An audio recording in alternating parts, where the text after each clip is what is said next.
접근이 어려운 가정에 에어컨을 기부하고 무상으로 설치해준 에어컨 설치기사. 2년 전 초보기사 시절 노인분들을 위해 에어컨을 기부하자고 다짐했던 것을 실천한 것인데 자신의 재능을 이용해 뜻깊은 나눔을 전하고 있는 남인호 기사를 사건 현장에서 만나본다.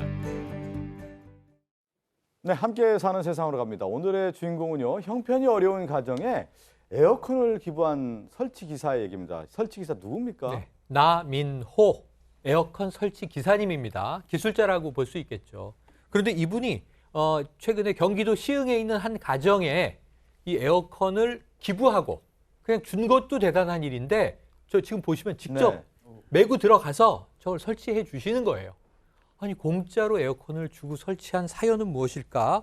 여기에 사실은 또 이 나 기사님의 절절한 사연이 있더라고요. 예, 어떤 사연인지 이제 궁금한데요. 이 형편이 어려운 가정에 에어컨을 기부하게 된 계기에 대해서 남인호 기사는 이렇게 밝혔습니다. 직접 듣고 오겠습니다. 제가 다른 분들한테 알려드리고 싶었던 게 주변에 생각보다 매 여름마다 무더위에 싸우시면서 지내시는 어르신들이나 아니면 몸이 불편하신 분들이 생각보다 엄청 많더라고요. 나중에 이제 에어컨 설치 기사가 되면은 그런 분들을 도와주고 싶다는 생각만 가지고 있었어요. 근데 저도 이제 에어컨 설치를 기술자가 됐고 자격증을 가졌을 때 이제 그때부터 제 친구들한테 얘기를 했죠. 같이 우리가 얼마 안 되더라도 뭐 조금씩 모아가지고 한 2주에 한 번이든 한 달에 한 번이든 뭐 몸이 불편하신 분들을 좀 찾아뵙고 설치를 해드리자. 그렇게 시작하게 된 거죠. 여러 저는 기부 행위를 봤지만 이렇게 에어컨을 기부하는 또 에어컨 기사 또 설치 기사인데 또 이렇게 에어컨을 필요한 분들이 네. 커뮤니티에 글을 올리면 직접 찾아가서 이렇게 설치를 해준다고요? 글을 본인이 에어컨 받으실 분 이렇게 얘기를 하니까 내가 받고 싶다 하는 사람도 있겠지만 네. 이런 사람이 있습니다. 주위에 좀 어렵게 사는 사람이 있으니까 이 사람한테 에어컨을 좀 설치하면 어떻겠냐. 그리고 또 동참을 하는 사람도 있었다 그래요. 나도 설치하는데 도와주거나 기부를 좀 하고 싶다라고 글에 게시를 해서 이 나민호 씨가 뭐 이런 사람들 같이 모여가지고 2주에 한 번이든 또 한 달에 한 번이든 몸이 불편한 사람들한테 또 설치도 해주고 또 자신의 기술을 또 발휘를 했다고 합니다. 예. 일단은 이제 이번에 이제 처음 이제 실시를 했고 앞으로 이제 계속할 생각이라고 좀 설치 기사가 얘기를 하고 있는데 이 온라인 커뮤니티예요. 형편이 이제 어려운 가정에서 에어컨 전기요금을 부담하기도 어려운 분들도 좀 있단 말이에요. 네. 근데 이제 그렇게 얘기합니다. 이게 남문호 씨 같은 경우에는 아니 일단 그분들이 뭐 시원할 수 있는 계기라도 마련해 드리고 그리고 만약에 정말로 전기요금이 부족하면 우리가 그 돈까지도 모아서 내 드리겠다. 그리고 이 생각은 안 하시는데 요즘에 이제 에너지 빈곤층이라는 그런 용어도 그러네요. 나오고 있거든요. 예. 그래서 전기료 같은 것에 좀 의존을 많이 하는 분들이 계신데 에너지 빈곤층에 대한 지원 사업들도 많이 늘어나고 있기 때문에 그것까지 염두하실 필요는 없을 예. 것 같습니다. 지난해에 우리나라가 상당히 진짜 무더웠거든요. 한 37도, 38도, 그렇죠. 뭐 39도까지 올라가는 적도 있었는데 그 에어컨 없이 어르신들이 이제 산다고 하면 그거 정말 고통인데 이번에 이제 그 어려운 가정 형편이 있는 분들에게 직접 찾아서 에어컨을 설치를 해준단 말이죠. 네, 여러 사연들이 도착을 했대요. 예. 그중에 할머니하고 아버지하고 초등학교 6학년 여학생이 사는 집이 딱 봤는데 눈에 띄더래요. 이게 여름인데 독립된 공간도 없이 아이가 얼마나 힘들까라고 생각하니까 이 집에다 에어컨 설치를 해줘야 되겠다라고 했답니다. 딱 갔는데 환경도 진짜 많이 열악해가지고 마음이 많이 쓰였다고 해요. 근데 아이가요, 에어컨 설치하러 온다니까 나가 놀지도 않고요. 안에서 계속 기다리고 있었답니다. 그리고 수줍음을 많이 타서 그런지 쑥스러워하는데도 이렇게 웃는 표정을 보니까 마음이 따뜻해졌다고 하고요. 다 설치가 끝난 후에 아이들이 뭘 좋아합니까? 치킨하고 피자 좋아하지 않습니까? 그거 시켜서 같이 나눠 먹었다는 합니다. 훈훈한 얘기는 이제 피자하고 저 에어컨 딱 틀어놓고 피자와 치킨 먹으면 시원한 가운데 맛있었겠네요. 자, 에어컨 기부를 결심하게 된 계기는 지금부터 한 2년 전으로 거슬러 올라간다고 합니다. 당시 어떤 일이 있었는지 남인호 기사 얘기 또 듣고 올까요? 처음에 일을 배울 때 당시에 어느 할머니 한 분이 그 친구분 집에 좀 가봐 달라고 에어컨이 고장이 났다고. 근데 그 할머니가 몸이 좀 불편하시다고 하시더라고요. 그래서 그냥 가게 됐는데 그 할머니께서 정말 얼마나 더우셨으면은 너무 반갑게 맞이를 해주시더라고요. 에어컨에 이상은 없었는데 그 할머니께서 한글을 모르시는 건지 아니면은 잘 안 보이셔서 그런지 모르겠는데 리모컨 작동법을 모르시더라고요. 그래서 제가 거기다가 색칠을 해놓고 할머니한테 알려드렸어요. 이거 누르시면 된다. 제 전화번호도 알려드리면서 크게 적어드리고 혹시 에어컨 또 문제 있으면 전화 달라고. 그러다가 그 할머니가 진짜 옥장에서 꾸깃꾸깃 구겨진 10,000원짜리 면접 꺼내시면서 수리비가 얼마냐고 에어컨 이거 고장난 게 아니라고 잘 말씀을 드렸죠. 그때 당시에 정말 눈물이 나더라고요. 그래서 할머님이 뭐 2년 전에 돌아가셨는데 저를 많이 이뻐해 주셨어요. 에어컨 시작할 때쯤에 할머님이 돌아가셨으니까. 그래서 저희 할머니도 생각도 많이 났고.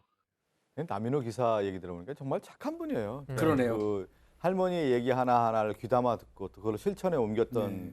그런 건데 그러니까 2년 전에 우연히 이렇게 예, 예. 할머니 집에 방문하면서 그런 마음을 먹게 됐군요. 그러니까 이 남인호 기사가 에어컨 설치 일을 시작한 그러니까 초보 때 같습니다. 아. 그러니까 2년 전 초보 때 아마 사무실에서 근무를 하고 있는데 주변에 어떤 할머니가 오셔가지고 빙글빙글 도는 거죠. 그래서 할머니 왜 그러세요? 그랬더니 그 할머니도 자기 집에 에어컨이 고장난 게 아니에요. 예, 예. 몸이 불편한 자기 친구 할머니가 있었나 봐요. 근데 내 친구가 에어컨이 있는데 몸이 불편한데 에어컨이 고장난 것 같은데 좀 도와줄 수 있느냐 이렇게 얘기하더라는 거예요. 그래서 우리 남인호 기사가 그 할머니 집에 가서 봤더니 실제로 고장난 게 아니고 할머니가 리모컨 조작법을 모르더라는 겁니다. 예, 예. 그래서 할머니가 이 리모컨 조작을 잘할 수 있도록 아마 크게 써서 주고 전원 버튼이 있는데 그 실도 해준 모양이에요. 여기만 누르면 된다고.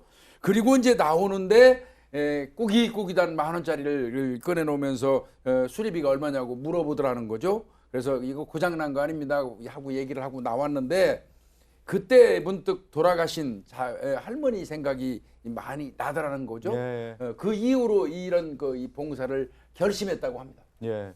지금 또 얘기 들어보면 이제 할머니가 이렇게 에어컨 수리해주고 이제 가려고 하는데 자기 네. 또 친구가 있는데 그 친구 집도 에어컨 한번 봐달라고 그렇습니다. 가봐달라고 좀 요청을 이게 했다고 하는데. 연결되는 건데 에어컨, 이 냉방 사각지대가 우리나라에 그렇죠. 존재하는 거예요. 지금 이 할아버지 할머니 에어컨 수리해 드리니까 그러니까 이 사무실에 온 할머니의 이웃집 노인들 아닙니까? 그렇죠. 근데 너무 이제 밝은 표정이 돼서 흐뭇해졌는데 이 집 할머니가 또 저 집도 한번 가봐달라. 근데 그 집에 갔더니 할머니 할아버지가 계시는데 할아버지가 아프셔서 누워 계세요. 근데 에어컨이 달려 있는데 찬바람이 안 나오는 거예요. 그러니까 이 아픈 할아버지가 욕창 날까봐 또 주변 이 노인들이 걱정을 하신 거예요. 보니까 가스가 떨어진 겁니다. 가스를 충전해야 에어컨 되잖아요. 가스. 예. 그래서 그게 기술자 입장에서는 아무것도 아닌데 가스 충전했더니 금방 시원해지니까 이 노인분들이 또 너무 행복해지시는 거죠. 그러니까 야 이게 에어컨이 아니고요. 제가 보기에는 오아시스를 선물하는 일을 지금 하고 계신 그렇죠. 겁니다. 예, 예. 그런데다가 베테랑 설치기사가 되니까 또 한 가지 득이 있어요. 자사의 에어컨을 싸게 직원용으로 구입할 수 있게 된 겁니다. 예. 그럼 같은 돈으로 더 많이 내가 좋은 일을 할 수 있겠네? 나 기사님 정말 존경스러운 그러네요. 분입니다. 이제 그 따뜻한 마음이 정말 가상하고 예쁩니다. 이 형편이 어려운 이웃에게 시원한 바람을 선사해서 좀 더 따뜻한 세상을 만들고 있는 남인호 기사는 이런 소감을 밝혔습니다. 직접 듣고 올까요? 제가 이번에 이 재능 기부를 하면서 느꼈던 거는 제가 여유가 될 때는 좀 더 어려운 분들 아니면 몸이 불편하신 분들 에어컨 설치 많이 해드리고 저로 인해서 좀 약간 시원한 세상이 좀 왔었으면 좋겠네요. 저 이 방송을 만약에 보시는 시청자분들이 이렇게 재능 기부를 하는 사람이 있구나라고 이렇게 기억하시기보다는 좀 더 이렇게 여름마다 진짜 무더위에 싸우면서 지내시는 몸이 불편하신 분이나 아니면 할머니 할아버지들이 많다는 거를 좀 더 기억을 해주셨으면 하는 바람이 있습니다. 아유, 오늘 좀 더우니까 덥다고 다들 에어컨 막 켜고 그러는데 그렇죠. 지금 이제 뭐 5월 초인데 이 7월, 8월 얼마나 더웁니까? 예. 저 남인호 기사가 정말 이게 시원하게 만들어주네요. 그러니까요. 그 마지막 말이 정말 인상적이에요. 예. 나를 기억하지 말고 내가 돕고자 하는 그러네요. 주변에 이 어려운 이웃이 더 많다는 것을 방송 보시면서 이 기억해 달라라는 네. 말씀이 정말 얻었는데 이게 시원하게 만들어 드리고요. 또 겨울에는 모아서 냉난방기도 설치를 다른 데 해주고 싶다라고 직접 얘기도 했습니다. 예. 저도 꼭 기억해야겠습니다. 진짜. 아니 지금 저 에어컨 땅 메고 지고. 들어가는 거 보시면 네. 들어가서 또 에어컨 설치하고 또 에어컨 바람 나오니까 또 시원하다고 하면서 같이 그 가족 같은 느낌이잖아요. 네. 자기가 할 수 있는 곳에서 기부를 하고 재능 기부를 하고 남들을 도와주는 거거든요. 그래서 또 하면서 내가 뭐 잘났다 이 말 안 합니다. 예. 나도 이렇게 하면서 하는데 이웃 좀 어렵고 소외된 이웃한테 관심을 좀 가져달라. 또 이 얘기하죠. 온라인 커뮤니티에 더 관심을 갖는 게 난 더 좋다. 그래서 나도 그렇지만 같은 사람 많은 사람 도와서 시원한 세상 만들고 싶다. 아이고야 참 대단하십니다. 참 그 보면 어떤 사건 다루다 보면 세상이 참 야박하고 척박하고 뭐 이런 사람이 다 있나 싶은데 이 세상 함께 사는 세상의 이 주인공들 보면 세상에 이렇게 따뜻한 사람 다 있고 할만해요. 자기 일을 하면서 또 재능 기부도 하고 또 어려운 이웃을 생각하는 그런 마음이 있는 분들이 또 있다라는 것을 확인하게 됐습니다. 오늘 이 사건을 끝으로 또 인사를 나누겠습니다.